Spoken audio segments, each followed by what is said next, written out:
హైదరాబాద్ నారాయణగూడలో అయ్యప్ప స్వామి పడిపూజ కనుల పండుగగా ఘనంగా జరిగింది.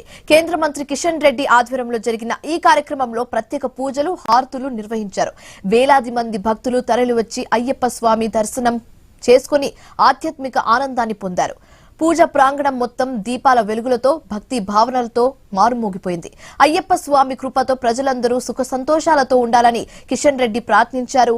ఈ మహోత్సవానికి హాజరైన వారణాసి శ్రీ కాశీ విశ్వేశ్వర స్వామి వారి ప్రధాన అర్చకులు శ్రీకాంత్ మిశ్రా ప్రధాన ఆకర్షణగా నిలిచారు.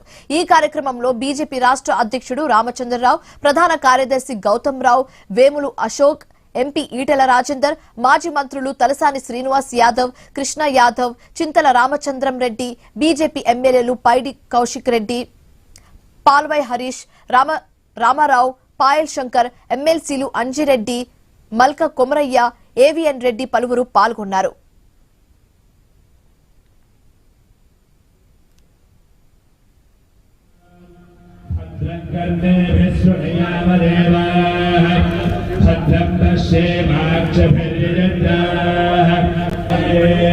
सर्वाणि लोकानि विदित्यधीरः नामानि कृत्वा अभिवदमृदास्ते आद्यवदाय